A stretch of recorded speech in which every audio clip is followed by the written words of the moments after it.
I lost my big sister to drugs when she was 28.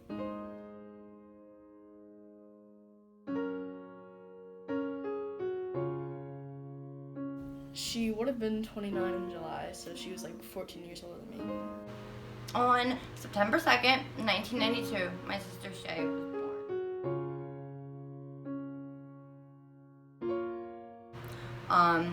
I was only 3 years old, so like I don't remember a lot of when she was a baby.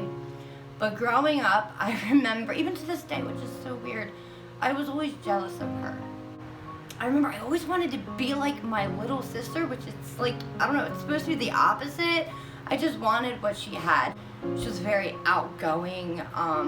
She said what was on her mind a lot of the time. She always had friends, like no matter where she went, like people loved my sister. We weren't really close, honestly, until like 2 summers ago, I think. I don't know, I thought she was kind of like mean, so I didn't really talk to her. But like, I don't know, she started like being nice to me, and like, I don't know, we were like kind of like really similar. She learned how to write and do cursive like way faster because she was the baby. She was introduced to pretty much everything, at a fast pace. She kind of she wanted to grow up quick. She used to like go out for long periods of times for like weeks and like not come back. I was just like, oh, she's at a friend's house, but like, or she'd always be in the hospital, and like mom said, oh, she's like in like a hospital. No, she was in rehab. It was kind of like watered down. I remember Shae started dabbling with drugs probably around 12 or 13. When she started hanging out with like different people, that's when I kind of noticed. And she asked me for money one time, but like I thought she said for cigarettes, and I was like, oh, okay. But then I just kind of figured it out. She came to me, and like we kind of realized like, oh wow, like my sister's doing the same thing I'm doing. I told her like, this is not the life you deserve. This is not the life you want. It's hard to talk about because it happened or not so long ago. Everything's still so fresh, so new. But in December of 2012, Shae lost her mother. That was devastating. That was kind of the turning point in Shae's life. She started getting really depressed. She had her son, Hunter, on July 11, 2012. And she had him at a young age. And then not to have her mother there to like help her raise him, it was hard on her. She lost her son, not fully, but my grandmother started raising him when he was 2.5. We would sit there and we would talk, and she would tell me how much she hated herself, how much she hated, not being able to, be there. Honestly, I don't think she ever took responsibility until the end. Her using, like, she didn't really have a job for a while, so it was like no one was like paying rent, and like we were pretty much in charge of her kid, so like we had to pay for him to eat and like his school and all that stuff. And like she'd always need like a ride places because she didn't have a car. And then like when she died, like we always kind of took care of Jace, but like now we like really have to. She knew that her son was taken care of, and she wanted to party, and she wanted to party hard. I knew she was dabbling with drugs, but I didn't know it was like full on like addict behavior. I wish I would have noticed, because then maybe I would still have my sister. I remember her going away to Florida a couple times to get help in rehab. We all tried getting help many times. And when she came home, she was still clean. We put her into a halfway house. My dad, was paying for that until Shae could get a job. Shae started working at the dollar store right in Cherry Hill. She was doing really good. And then on New Year's Eve, 2018, she relapsed. And she didn't tell anybody at first. I think it was like a week or two later is when everybody kind of found out that, it wasn't just a one slip up. she was slipping up after that first relapse. And I remember finding out that they were kicking her out of the halfway house and she had nowhere to go. I reached out and I said, you know what, Shae, like, if you need a place to stay, like, you know, I'm your big sister, like, I'll always take care of you. I did not want my life to be her life. Addiction, like, really runs in my family. Like, all of my siblings, or most of them, are addicts to something. So, like, and they've been hospitalized before, so, like, it's just kind of used to it. I thought she was doing really good. You know, she was working, she was seeing her son all the time. My sister on drugs is a depressed mess who just wants to be by herself. And she wasn't acting like that. She was acting like the old Shae that she was. And then I started working at McDonald's and things were going good. Like, I was seeing my sister all the time, and that's kind of when I found out that she was still using, and that she was getting sick from it again. Right before lunch, my counselor called me down, and I was like, what does she want? And then she was like, you had a pretty dramatic morning, didn't you? And I was like, what are you talking about? And she's like, do you know what your nephew is saying? And my nephew lives with me. And I was like, no. And she was like, well, he went to school late, and he's saying that his mommy died. And I was like, he's 7, he's dramatic, she's probably, like, sick or something. And I was like, oh, it's not a big deal, he's a kid. And she's like, don't you think we should call your mom? So we called my mom, and my mom answered, and that's how I knew something was wrong, because she's usually at work, she wouldn't answer the house phone. And she's like, hey, Mel, what's up? And I'm like, what's up with you? And she's like, what'd you hear? And I'm like, that my sister died. And she's like, well, yeah, it's true. August 28th, at 9:30 in the morning, I got woken up to my dad calling me. And that day, I was supposed to move into my new place. So I thought my dad was just calling me early to tell me, like, oh, hey kid, we're gonna come. I'm gonna head there in like an hour or so. So I answered the phone, and I remember it just like it was yesterday. My dad was like, hey kid, so I don't think today is gonna be a good day for you to move. He's like, I just got done talking to the police. And literally, in that split second, there was a pause. The only thing that ran through my head was, my sister's locked up again. That was it. Not that, anything else. And then he said, Shae's gone. She died. And I remember saying, like, knowing what he said, but not wanting to believe it. I remember asking him, like, what? And he was like, Shae died. This morning she was found. And I just remember crying out because I just wanted her to beat this so bad. I wanted her to have an escape. I wanted her to have a normal life, to be able to spend time with her son. Our last conversation was talking about how she deserves to have a great life. Like, she looked at herself and she saw, like, she didn't see a future at all. But if she would have saw what I saw in her, she would have seen, her being able to get away from this, to live a normal life. Like, but she never gave herself credit for anything. I just remember crying and, like, going around during lunch and, like, finding my friends and sitting with them. And then I got picked up. I know exactly what happened, even though I wasn't there. It happened when I was home, but I wasn't really aware of it. It happened, like, right before I left for school. And so when I left for school, I was like, it was just another day. My nephew, Jace, he goes and sits down. She had a room in the basement, and he would go and sit down with her before he got ready to go to school. And my mom noticed that they didn't come up in time to, like, get breakfast and get dressed. Jace was sitting, like, on her phone just playing a game or whatever. And she saw my sister, and then my uncle came and tried to give her CPR. And then the police showed up, and they tried everything, and just, it didn't work, and that was that. I don't know if there was anything we could have done. Shae was a very good liar. The house was Like, when I first got back from school that day, there's, like, a lot of people at my house, and, like, the phone kept ringing, and, like, people were showing up at our house, and then it got, like, really quiet the next couple days. It was just awkward, and, like, nobody, like, made dinner, like, nobody really did anything. We just kind of sat there. Her son, my nephew Hunter, lost his father 6 months prior to this disease, and now he's losing his mother.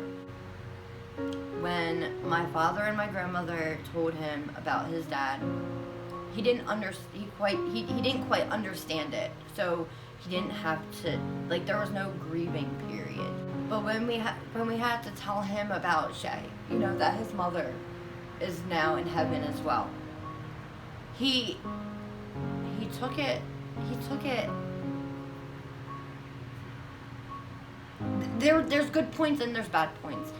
He turned to my dad and he said that he wanted to run away because he didn't want to have to deal with it. Because now he knows that when someone dies, they don't come back. They're gone forever. And my dad turned to him and said, Hunter, there's a lot of bad things in this world, but there's a lot of good too. When she passed, he didn't really understand. He's only 7. If we tell him to do something, he's like, you're not my mom. Like, but it's like, I mean, we kind of have to be now. He's been doing okay. He has his moments where he will just randomly cry, and he won't talk about why, but we know why.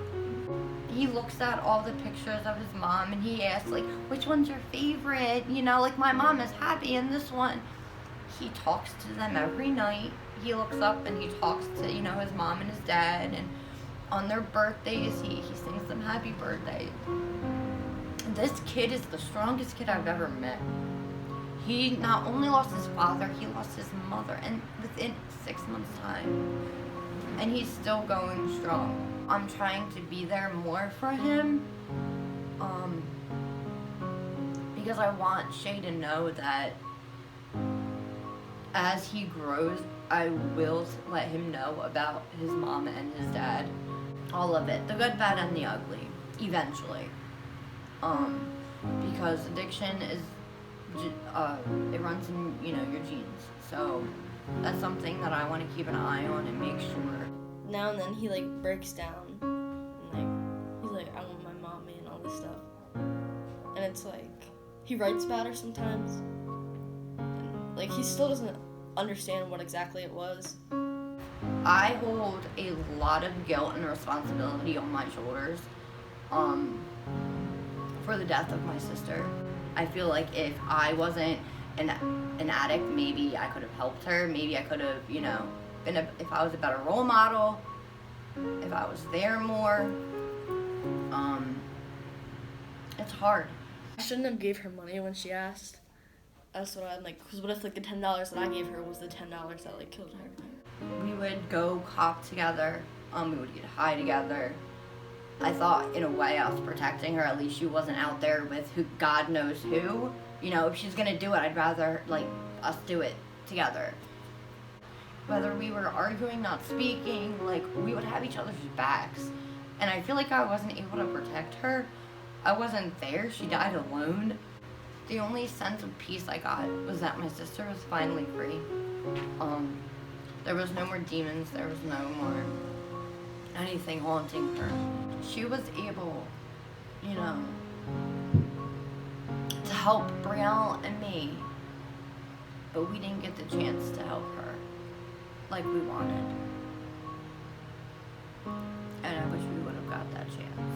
It hasn't even been 2 months. It's been a month and a week.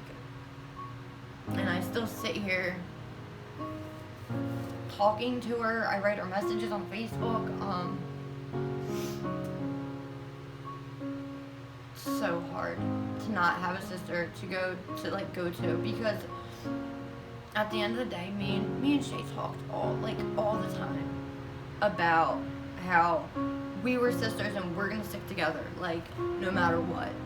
And it wasn't enough, because until an addict, like, actually realizes that they deserve more, they're not going to accept the help. They're not going to get help. I just wish my sister would have realized, like, she deserves more. If you know people, I'd say you confront them first. and like kind of give them like comparisons of what have happened to other people. If it is really bad, I would say like tell somebody that's close to them, like closer to them than you are to them, so they could kind of help. It's always the people you don't think it is. I don't want other people to have to go through like what my family's gone through, or the countless other people that have lost people from addiction.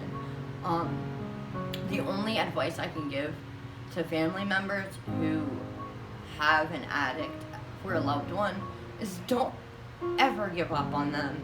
They can change. And just know, like, you being there for them is helping them. Don't be hard on them because they're being hard on themselves. They don't want to be these people. Let them cry on your shoulder. Like, you know, always keep your eye on them. Make sure, you know, they're not going to take from you. Protect yourself always, but let them know that they can come to you safely and like without judgment. Because what people judging an addict, nobody realizes an addict judges themselves 10 times worse. She was finally going to accept and get better, but that one last time ended it all. It literally only takes one. It's literally deadly. There's too many young kids going around dying because they feel alone and they need to know they're not alone. That's mainly what an addict is. They feel alone. They can't get help because there isn't the help, or they can't speak out because there's such a stigma around it. But they just need to know that they're loved and that you're always going to be there for them. We tried to do that with Shae. I don't know. I remember the day she died, I was going to see her at work. Like, I was gonna move before I went in. She was getting off at 4. I was going in at 4. So I remembered, I was like, okay, when I go in there, like, I'm gonna give her a hug. I'm gonna do that, like, big sister speech. I'm gonna be like, you know, how are you doing? You doing good? You staying off the shit? Like, you know what I mean? In, like, a quick 5 seconds, I was gonna do, like, this rundown to make sure she was okay. I never got that chance. You always think there's gonna be a tomorrow, and there sometimes isn't. She lost her life way too soon. She deserved to have a life. And to feel loved, to love. She spent her 26th birthday in heaven with her mother. So, that's the only kind of, like, peace I get, is thinking, you know, we're all together. Having to deal with the death of my sister and then going to the funeral of my sister was one of the hardest things that I've had to do. And I did it without picking up a drug. So there is hope for people out there, and I need people to know that. Like, you reach out, even if it's to a stranger, even if it's to, like, a suicide hotline. I don't care. Like, call somebody, reach out. Like, you're not alone. I'll even leave my email. Like, I will be that person by your side, letting you know, like, listen, you can do this. Just, it breaks my heart with all these people dying, you know. It's not fair, it's not right, it's not okay. Something has to change, because I don't want anybody else to go through, like, what I've gone through in addiction or losing my sister to addiction. If you suspect somebody is having problems with addiction, mental illness, anything, instead of whispering behind their back because they know what you're doing, approach them head on, talk about it. Heroin does not, like, discriminate. There's no race, age, it doesn't matter your religion, it doesn't matter, like, if you're high or low class, like, it affects everybody. There's doctors, there's lawyers, I mean, there's homeless people, all that are heroin addicts. Like, if there's a way to, like, stop it, like, at Hunter, at Leah, at Alyssa, Yeah. at Alyssa, something like that. If there's a way to, like, stop it at them and not, like, keep. I know. And And I think what a lot of it has to do with is being transparent, like actually talking about it. You know what I mean? Realizing that you're an addict and speaking and warning your children.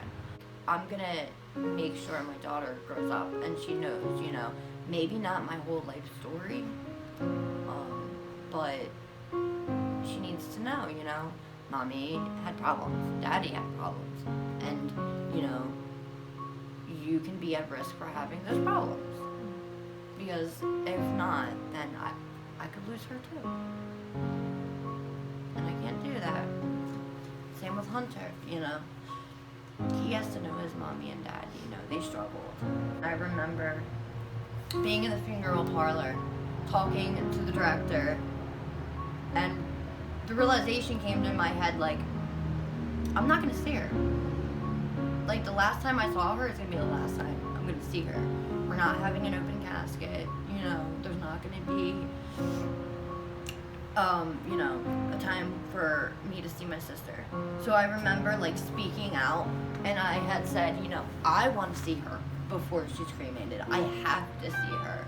I need to make sure, you know, she's okay, even though she's not. But I remember, like, just thinking, like, I have to make sure she's okay. So I remember, like, the funeral director, like, okaying it, and then, next step is picking out, you know, funeral, cards, and pictures, and the quotes, and everything. It's something that you never think you're gonna have to do. You don't, there's no way to prepare yourself for that. But this is kind of, this is the quote that we all agreed on, because it gives us some sort of, like, peace to know that, you know, she's not suffering anymore. Don't grieve for me, for now I'm free. I'm following the path God laid for me. I took his hand when I heard him call. I turned away and left it all. I could not stay another day, to laugh, to love, to work or play. Tasks left undone must stay that way. I found that place at the close of day. If my parting has left a void, then fill it with remembered joy. A friendship shared, a laugh, a kiss. Ah, yes, these things I too will miss. Be not burdened with time of sorrow. I wish you the sunshine of tomorrow. My life's been full. I savored much, good friends, good time, a loved one's touch. Perhaps my time seemed all too brief. Don't lengthen it now with undue grief. Lift up your heart and share with me. God wanted me now. He set me free. And that's exactly how I feel. I feel like all the pain my sister was feeling is gone. She can smile again. She doesn't have to struggle. The more we're open and honest, and there's like an open line of communication about it, the more people can get help. And that's why I'm so willing to talk about my story, my sister's story. There's actually a video on Shae's Facebook, and it's of them two in Walmart, and it's one of the only videos I can, like, that has Shae's voice, that I listen to it all the time. I'm addicted to Paw Patrol. You're what? I'm addicted to Paw Patrol. You're addicted to Paw Patrol. Yes.